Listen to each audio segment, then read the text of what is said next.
हर हर महादेव। जय भोलेनाथ। अगर आपने हमारे चैनल को सब्सक्राइब नहीं किया है तो कृपया सब्सक्राइब कर लीजिए, लाइक करिए, शेयर करिए। तो चलिए शुरू करते हैं आज की यह कथा। एक समय की बात है, भगवान शिव अपने गरुड़ को कथा सुना रहे थे। तभी माता पार्वती वहां आ जाती है और बड़े ही प्रेम से शिव जी के चरणों में पुष्प अर्पित करती है, उनकी वंदना करती है। भगवान शिव की पूजा अर्चना करने के बाद महादेवी पार्वती भोजन की व्यवस्था हेतु जाने लगती है। उन्हें जाते देखकर महादेव ने कहा, हे उमा, हे प्रिय, आज आपके मन में कोई प्रश्न नहीं आ रहा है? यदि कोई प्रश्न है तो पूछिए। तब देवी पार्वती ने महादेव से कहा, हे प्रभु, हे नाथ, आप तो समस्त गणों को कथा सुना रहे हैं, तो ऐसे में मैं आपसे कुछ कैसे कहूँ? माता पार्वती की बातों को सुनकर शिव जी ने सभी गणों को वहां से जाने को कहा तथा उन्होंने एकांत की मांग की। समस्त गणों के चले जाने के बाद भगवान शिव ने उनके मन में क्या प्रश्न चल रहा है बताने को कहा। तब देवी पार्वती भोलेनाथ के समीप बैठते हुए कहा, हे देव, हे प्रभु, मैंने आज पृथ्वी पर जो भी देखा उससे मेरे मन में 4 प्रश्न उत्पन्न हुए हैं। इन प्रश्नों के उत्तर देने की कृपा करें। तब शिव जी ने कहा, हे देवी, आपके मन में जो प्रश्न उठे हैं मैं उसका उत्तर देके आपको संतुष्ट करने का प्रयास करूंगा। आपका प्रश्न क्या है? आप अपना प्रश्न पूछिए। तब देवी पार्वती ने कहा, हे देवाधिदेव, हे महादेव, मेरा पहला प्रश्न है, मांसाहार पुण्य है या पाप? और मेरा दूसरा प्रश्न है, कौन सी छोटी सी भूल के कारण बड़ा से बड़ा पुण्य नष्ट हो जाता है? और तीसरा प्रश्न, संसार में सबसे बड़ी भूख क्या है? और चौथा प्रश्न, वह कौन सी चीज है जिसकी प्रतीक्षा जितनी करो वह बढ़ती ही जाती है? भगवान शिव ने कहा, हे देवी, इसके लिए मैं आपको एक कहानी सुनाने जा रहा हूँ, तो उसे ध्यान पूर्वक सुनिएगा। तब देवी पार्वती ने कहा, हे नाथ, आप कथा का आरंभ करें, मेरा चित्त कथा में ही लगा रहेगा। हे प्रभु, आप कथा का शुरुआत करें। तब भगवान शिव जी ने कथा को प्रारंभ किया और कहना शुरू किया। वह कथा इस प्रकार है। सुशीला नामक स्त्री ब्रज क्षेत्र के एक गांव में रहती थी। वह अपने पति से अत्यंत प्रेम करती थी और उसका जीवन पति के प्रति समर्पित था। भोर उसके चरण स्पर्श करके उसका दिन आरंभ होता और रात उसके चरण दबाते समय समाप्त होती। पति दर्शन के बिना वह अन्न तो क्या जल भी ग्रहण नहीं करती। वह अपने गाँव में ही नहीं, संपूर्ण ब्रज क्षेत्र में पतिव्रता के रूप में जानी जाती थी। हे पार्वती, जब भी पतिव्रता स्त्री की बात निकलती तो सुशीला का नाम महिमा मंडल किया जाता। सुशीला को भी यह बात ज्ञात थी और वह भी इसके लिए प्रसन्न थी। वह जानती थी कि मेरे बारे में बड़ाई होती है। एक बार वह अपनी सहेली के घर गई। वहां पहुंचकर उसने देखा कि उसकी सहेली घर में तरह तरह के व्यंजन बनाए हुए थी। उन व्यंजनों की खुशबू पूरे घर में फैल रही थी। सुशीला ने अपनी सहेली से पूछा, सखी, क्या बात है? आज कोई विशेष आयोजन है क्या? सहेली बोली, नहीं, ऐसी कोई बात नहीं है। सुशीला ने कहा, तो अवश्य ही तुमने अपने पति के लिए बनाए होंगे। सहेली बोली, नहीं, वो तो परदेश गए हुए हैं, ये सब तो मैं अपने लिए बनाई हूँ। यह सुनकर सुशीला चकित रह गई। बोली, सखी, कैसी स्त्री हो तुम? तुम्हारा पति परदेश में है और तुम उनकी अनुपस्थिति में ऐसे व्यंजन पकाकर खा रही हो। पतिव्रता स्त्री को तो पति के दर्शन किए बिना जल तक ग्रहण नहीं करना चाहिए। मुझे ही देख लो, मैं जब तक उनका मुख नहीं देख लेती हूँ अन्न जल ग्रहण नहीं करती। इस बात पर सहेली तुनक कर बोली, सुशीला बहन, यदि पति के न होने पर मैं व्यंजन खा रही हूँ, इसका अर्थ कदापि नहीं कि मैं उनसे प्रेम नहीं करती। मैं उनके सामने भी खुश रहती हूँ, खाती हूँ, पीती हूँ और उनके पीछे भी। व्यर्थ का ढकोसला मुझे नहीं होता और न ही मेरे पति चाहते हैं कि मैं उनके सामने ढकोसला मानूं। वे मुझे स्वस्थ देखना चाहते हैं और कहते हैं, मैं इसीलिए तो कमाता हूँ ताकि तुम भूखी ना रहो। हम एक दूसरे से प्रेम करते हैं और उसे जताने के लिए हमें अन्न जल त्याग करने की आवश्यकता नहीं है। हे पार्वती, इस प्रकार से उस सहेली ने जवाब दिया। सहेली का 2 टुक उत्तर सुनकर सुशीला को बुरा लगा। वह प्रतिकार किए बिना रह न सकी और बोली, तुम्हारे अनुसार जो सही है वो करो, किंतु मैं कहूंगी कि यह पतिव्रता धर्म नहीं है। शास्त्रों के अनुसार पतिव्रता स्त्री को पति का मुख देखे बिना, उनके खाए बिना अन्न जल ग्रहण नहीं करना चाहिए। इसके बाद वह अपने घर चली गई।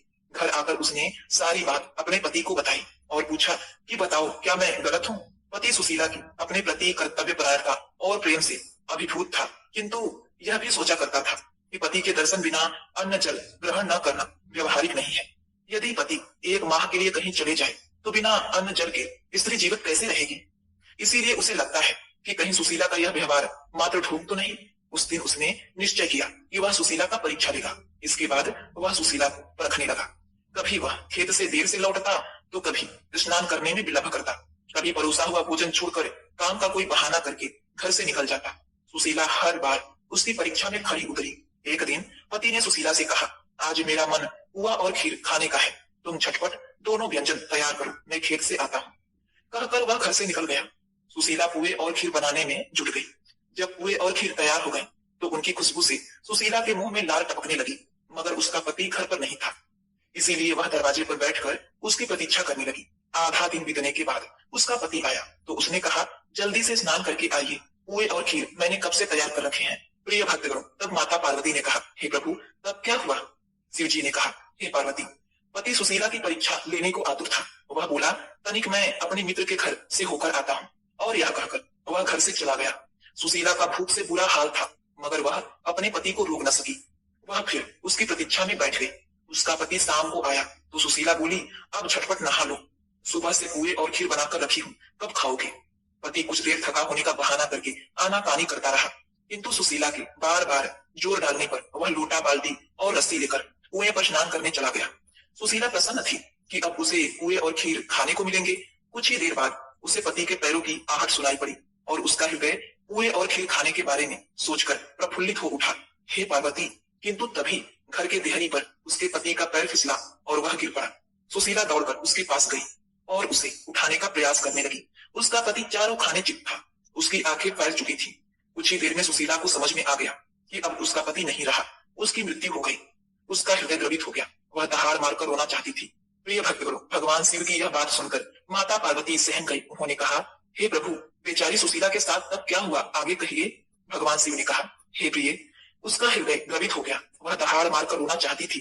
तभी उसे पुए और खीर का ध्यान आया। उसे खाने के लिए वह सुबह से प्रतीक्षारत थी। उसने सोचा कि पति तो जीवित नहीं, रोने धोने से भी जीवित नहीं हो पाएंगे, पड़ोसी अवश्य जुट जाएंगे, फिर पुए और खीर खाने का अवसर प्राप्त नहीं हो पाएगा। इसीलिए ऐसा करती हूँ कि पहले पुए और खीर खा लेती हूँ, फिर रोना धोना करूंगी। यह विचार आते ही वह झटपट रसोई में गई और पुए खीर उड़ाने लगी। भर पेट बैठकर जल्दी जल्दी खाने लगी। पार्वती, उसका पति वास्तव में मरा नहीं था, बल्कि उसकी परीक्षा ले रहा था। वह चुपके चुपके सुशीला को देखता रहा। मन भरकर खाने के बाद सुशीला मुंह धोकर लंबा सा घूंघट ओढ़कर पति के सामने गई और उसे सीने से लगाकर दहाड़ मारकर रोने लगी। वह कहती चली जा रही थी, तुम तो चले गए परधाम, मैं यहाँ आंसुओं बहाती रह गई, तुम मुझे काहे गए छोड़कर। उसका पति कुछ देर तक उसका नाटक देखता रहा। फिर अगली बार जब सुशीला ने कहा, तुम तो चले गए परधाम, मुझे काहे को छोड़ गए यहाँ, तो पति ने उत्तर दिया, खीर पुए खाकर डकार मार के आंसुओं बहाए बैठी है, सब गुण जानू मैं तिहार। यह सुनकर सुशीला हक्की बक्की रह गई। उसे समझ में आ गया कि उसका पति जीवित है और मरने का नाटक कर रहा है। उसके बाद उसने लज्जा से सिर झुका लिया और सोचने लगी कि क्यों न मैंने अपने जिह्वा पर नियंत्रण रखा, किंतु अब उसके पति धर्म की पोल खुल चुकी थी। हे पार्वती, उसी दिन के बाद से उसने कभी भी अपने पतिव्रता होने का ढोंग नहीं पीटा।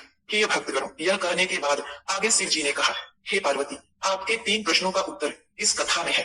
आपका पहला प्रश्न, कौन सी भूल के कारण बड़ा से बड़ा पुण्य नष्ट हो जाता है? इसका उत्तर है ढिढोरा पीटना।